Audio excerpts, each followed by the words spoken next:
Hey everyone, welcome back to another hardware news recap for the week. It's been a crazy week. We ran our PlayStation 5 thermal testing piece earlier this week, and we worked with Digital Foundry on that. So we're going to talk briefly about some of that now that we've gotten past the major publishing of it. And we'll also be going over a couple of other things, like Minisforum responding to our HX90 review, indirectly responding. And it involved wireless ESD wrist straps, by the way. So we've got that to talk about too. We'll also be going over the Apple versus Epic Games ruling that's come to a close. Some Intel NUC-based laptops as a bit of a change. Interesting news on TPMs as well and how it interacts with anti-cheat software now, and a couple of other things. Before that, this video is brought to you by Crucial and its Crucial X6 portable SSD. We use these external SSDs all over the office for rapidly transferring games and files between systems. The X6 comes in 500 gigabytes, 1 terabyte, 2 terabyte, and 4 terabyte capacities with USB-A or USB Type-C for the cable. For a high-speed and high-capacity external drive from Crucial, click the link in the description below. So for the first one, just talking about some of the Digital Foundry collaboration and the PS5 content, we're going to talk about some of the behind the scenes and what we've learned from it.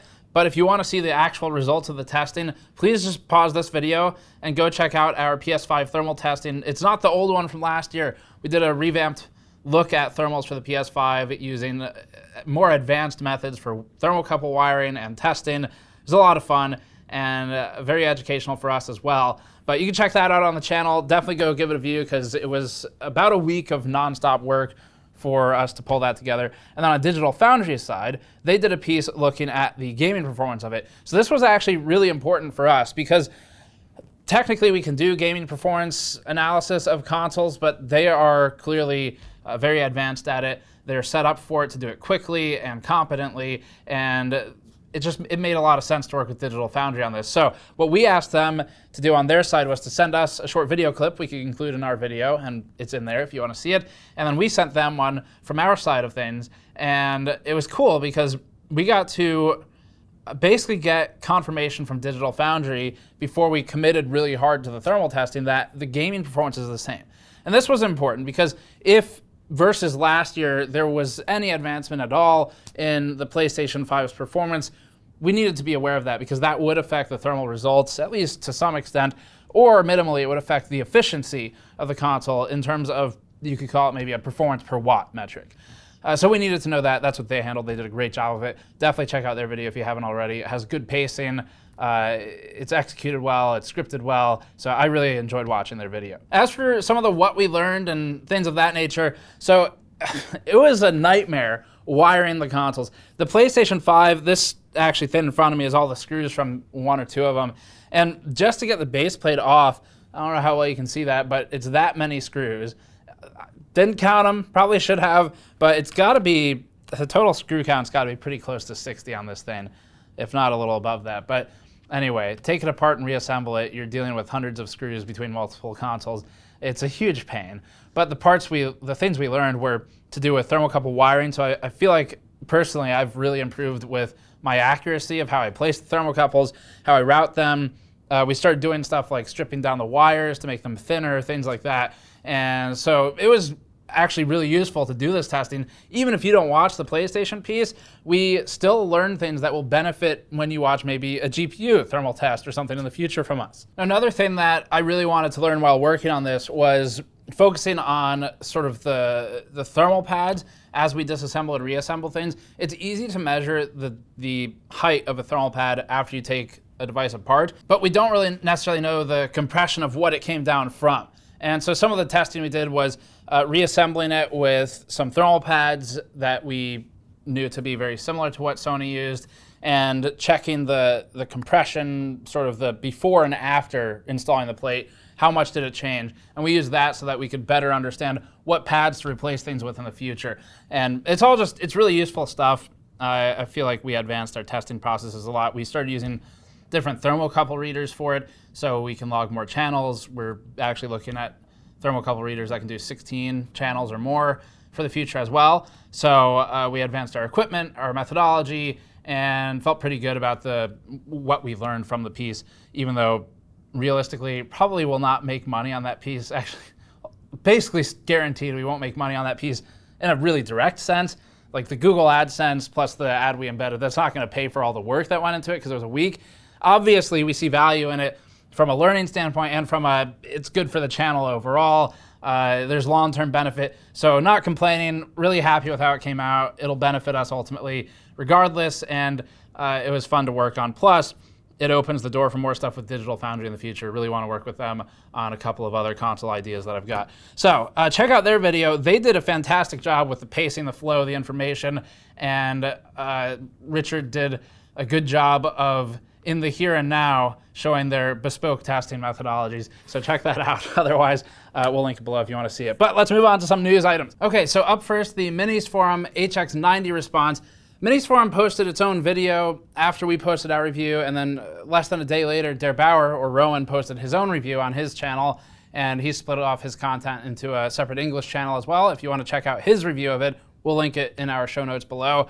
But we had basically the same problems with it, where they decided to send their device, which is advertised as having liquid metal, to the literal king of liquid metal, who's been working with liquid metal on delidded CPUs since it's been a thing.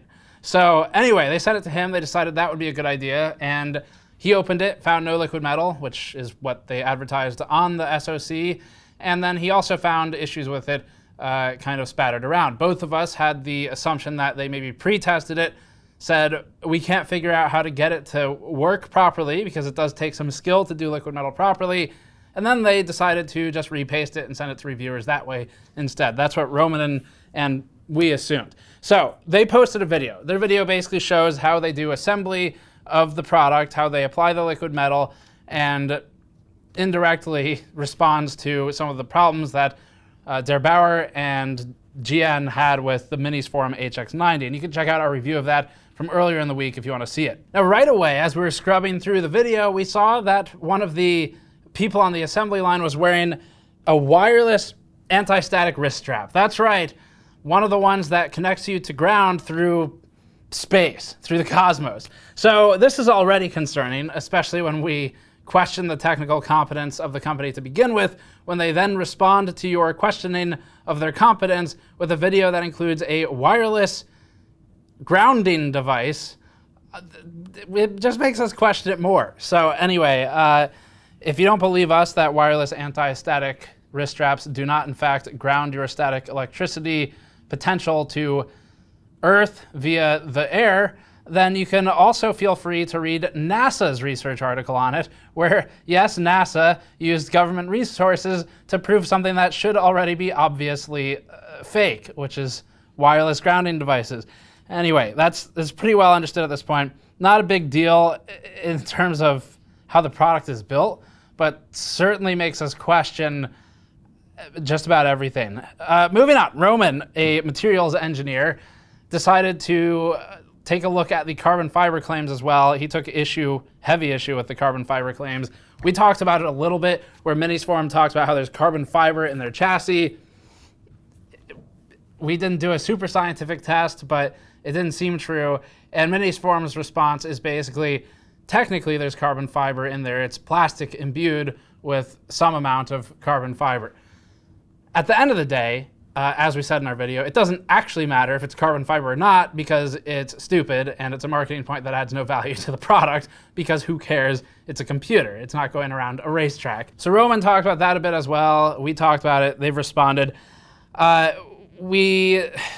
The main thing seems to be Minisforum is saying, look, we can apply liquid metal. We do in fact know how to do this, despite the fact that on GN's unit, there was a clear liquid metal spray around the outer perimeter of the fan, showing that it had at some point gotten into the fan and then been splattered around the walls like a scene from a horror movie. So they've shown a mounting device that they're using to assemble the Minisforum PCs. It does actually look like a pretty good solution, where they're mounting and securing the PCB, the motherboard, into one tray, and then they use another tool to secure the cooler, and they mount them to each other with a hopefully refined mechanical process. And the reason this is important, rather than doing it purely by hand, is because liquid metal can be watery, especially if applied incorrectly, but it'll move around a little bit. So if there's too much human involvement in the process, it's possible that the liquid metal application becomes imperfect, which we assume Minisforum knows, because they clearly tried to apply it to our unit and Roman's before throwing in the towel and setting them with thermal paste instead. A couple of other things too. Minisforum noted that it has changed the screws in the underside to Phillips head instead of Torx security screws. Torx screws we're actually fine with. It's the security side of it that becomes a problem. Now, security screws are not that hard to get. You can buy them just like any other screwdriver. But the problem with it is the device intrinsically has to be opened because it's sold as a bare bones kit. So you have to install memory and a drive in order to use it. And adding an extra step where the customer gets the product in, then realizes they can't use it, they have to order a certain sized security Torx screwdriver, and yes, you may have one, and that makes you better than everyone else in the comments, but a lot of people don't have those on hand. It's an extra step that isn't really necessary for a device which must be opened. So they've changed that to Phillips head.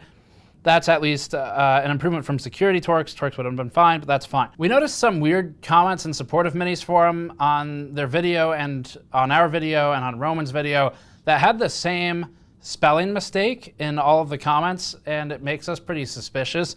So the comments would say, they would use the phrase split for the liquid metal mess, which doesn't make any sense. That's not a word you would use for that. Where it would talk about liquid metal splitting, which is, it makes us a little bit suspicious when that same comment of support is posted multiple places under different names, but we'll kind of leave that suspicion there. It's possible multiple people are making the same English mistake, but the word everyone used was spilled or splattered. And so it was just kind of weird to see that one. Ultimately, sure, maybe Minisforum will apply liquid metal properly to the devices. They've shown that they have at least the tools to do it. They're using a foam to help with containment. This was Roman's major issue in his video. He knows all about trying to contain liquid metal on devices. He's worked with companies on researching it in the past, and it's a very important thing to do properly. You look at something like a PlayStation 5 where it's got liquid metal on there that's contained very carefully with a huge amount of force, and then foam surrounding it and tape surrounding the other side. And so Minisforum shows that it has some level of that solution in place. We still have no way of knowing at this point what Minisforum is shipping to customers or what it shipped before our videos, because it had begun shipping around when we posted the review. So we have no reason to take what they say at face value, given the misinformation we've already experienced from the company.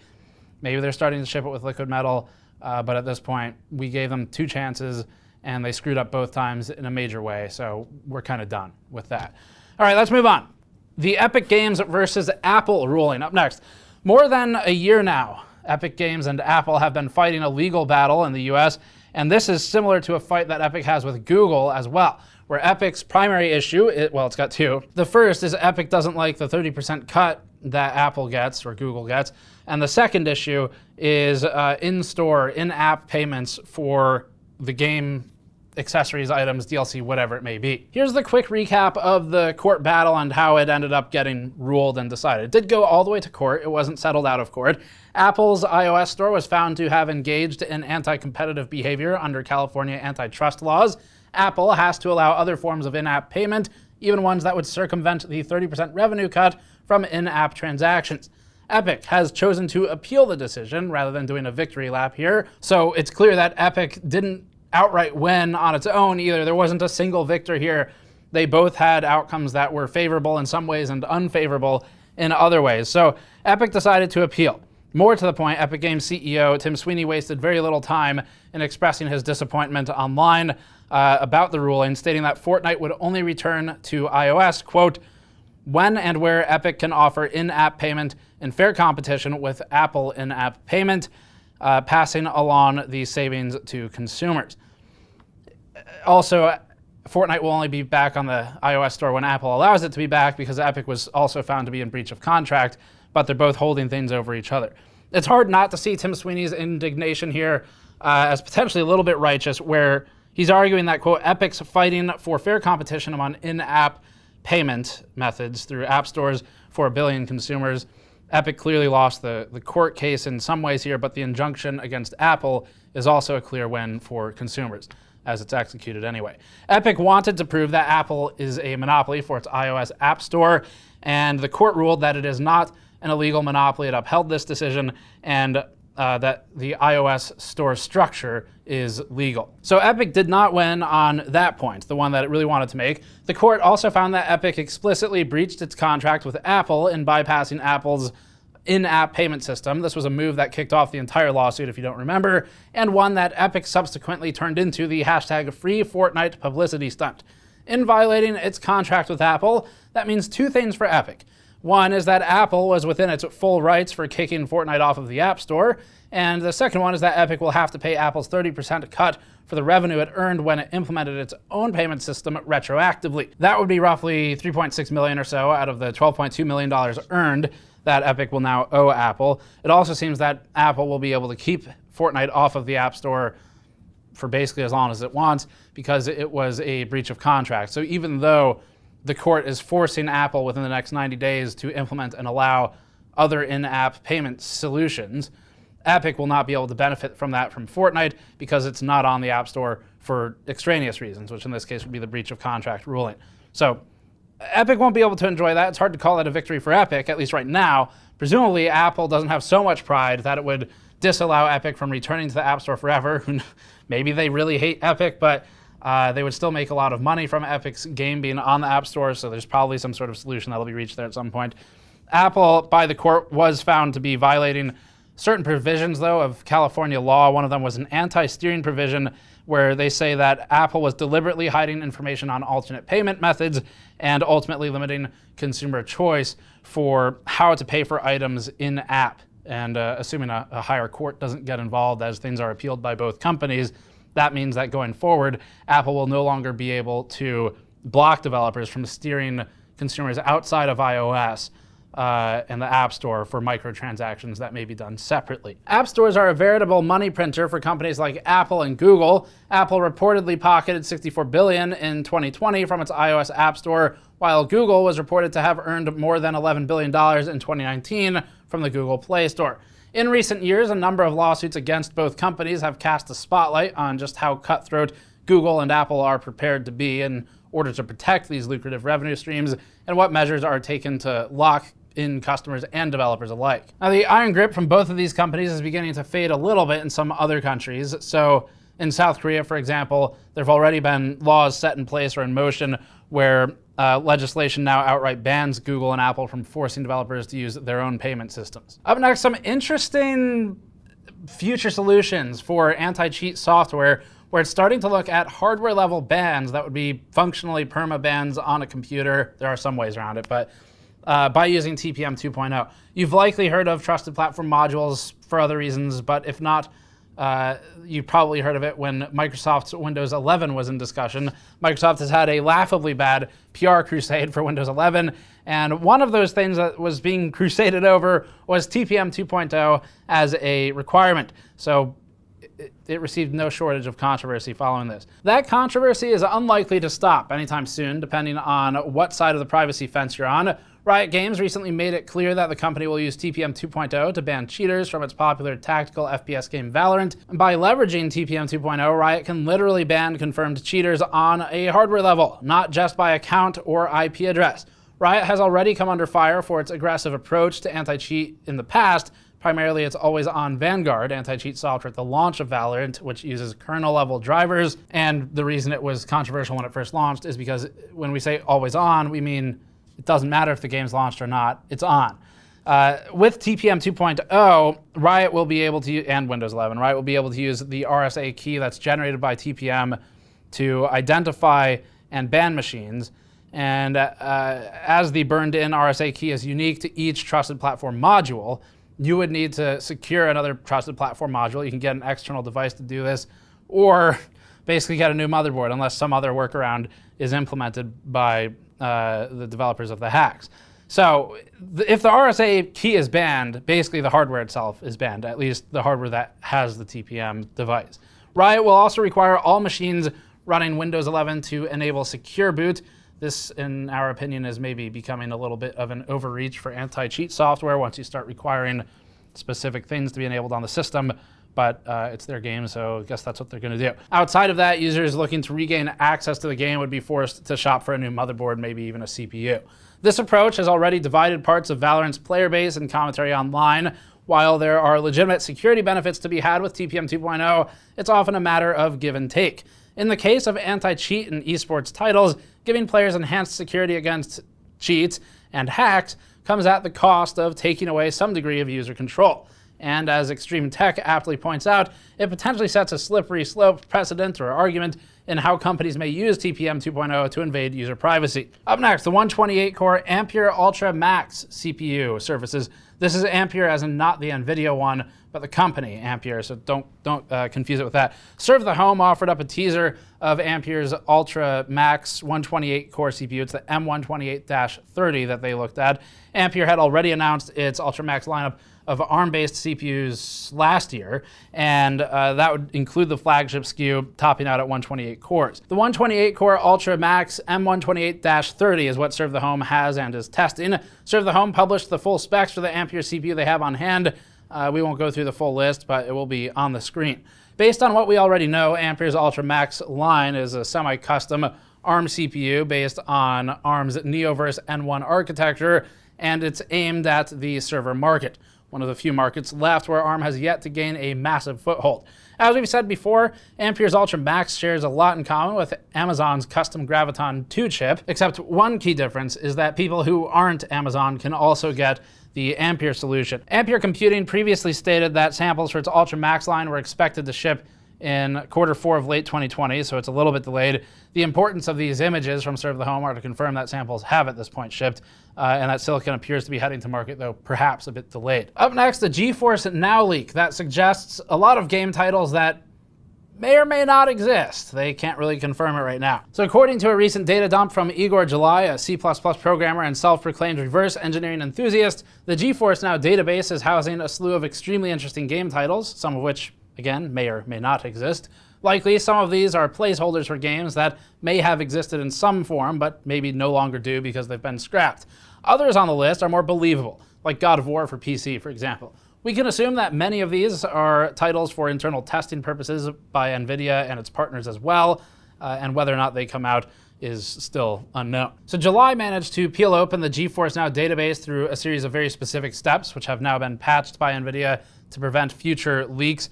NVIDIA was very quick to note that no confidential game builds, as in the source code, and no personal user information was exposed in this leak. It doesn't sound like it was your usual account hacking or exploit scenario, but rather one of getting a list of games coming out through the database. The steps included some interesting API trickery through GeForce GraphQL and the editor, and what it found was thousands of database entries for a variety of games. We'll show the Reddit thread on screen, and we'll link it in our show notes document that compiles some of the more interesting placeholders, but they include the likes of Chrono Cross Remaster, a Final Fantasy Tactics Remaster, a Final Fantasy IX remake, a Resident Evil 4 remake, GTA 3, Vice City, and San Andreas remasters, and even Crysis 4. Go figure, in a video where we talk about Digital Foundry, Crysis comes up, naturally. We've now completed the trilogy of all the Digital Foundry memes. Additionally, there were entries for Final Fantasy VII and a remake on PC, which Square Enix has previously announced was already coming to PC, so that one's known, as well as an entry for a PC version of the PS4 version of God of War. July further spotted GameCube and Wii emulators, the Dolphin emulator specifically, along with the Wii exclusive Super Mario Bros. For Wii, which is what makes us a little suspicious of some of these entries, but if it happens, it would be a major move. As ever, information with a grain of salt. Some of this does look very believable, though. NVIDIA, of course, had something to say. It posted a comment online saying, quote, NVIDIA is aware of the unauthorized published game list with both released and or speculative titles used for only internal tracking and testing. Inclusion on the list is neither confirmation nor an announcement of any game. NVIDIA took immediate action to remove access to the list. No confidential game builds or personal information were exposed. Star Citizen in the news now for some UK legal controversy. The UK's Advertising Standards Authority has smacked Cloud Imperium Games over Star Citizen and specifically how it markets in-game items that it's selling.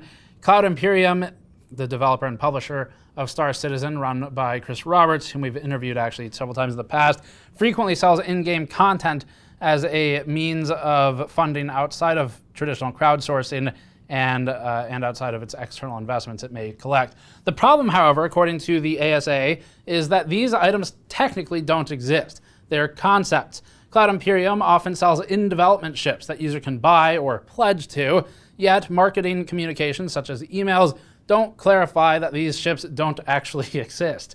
The ASA looked into the matter after a Reddit user filed a complaint over how Cloud Imperium handles the marketing of such in-game concepts.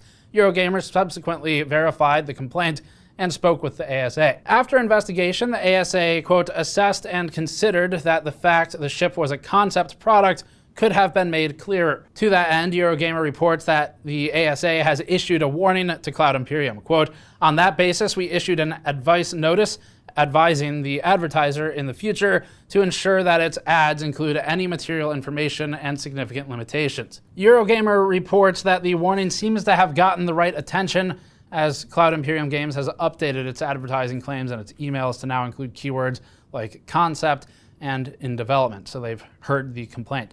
As a reminder, Star Citizen is 8 years removed from its announcement date and has raked in more than $300 million in funding. It is releasing in modules, piece by piece. We haven't looked at it in a few years, but we actually used to do a lot of interviews and coverage of Star Citizen back in the early days. And I actually remember when crowdfunding hit $800,000, and I thought on the editorial side, we've missed the boat. There's no point reaching out to them. All the coverage it's going to ever get will have been gotten by now. That was $300 million ago, so well, 299 or so. So we're wrong on that one. But we have a lot of content on it if you're into the game. We haven't covered it in quite a while.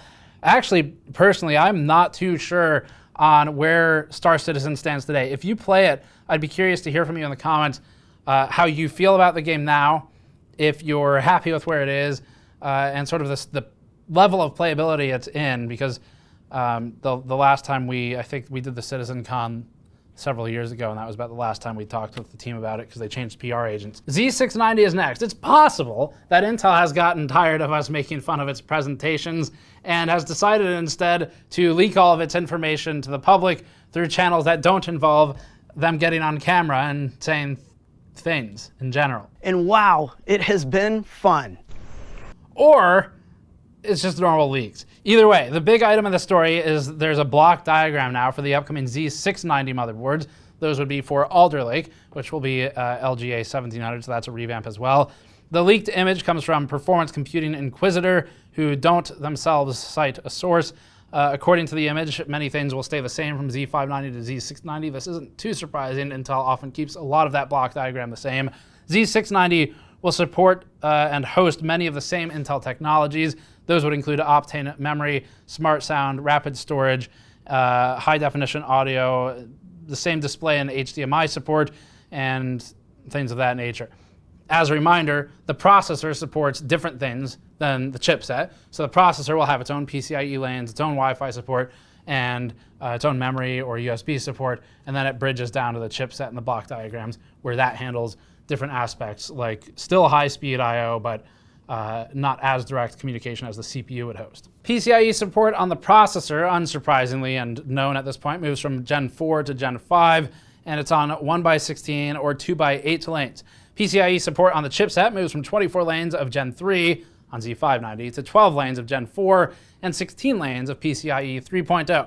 These can be remapped to some extent by motherboard makers. They're not really meant to handle graphics. That would come from your CPU. Other upgrades include Wi-Fi support for 7AX211, as well as the existing support for Intel Wi-Fi 6E. Ethernet PHY gets a boost as well from 2.5 to 5 gigabit.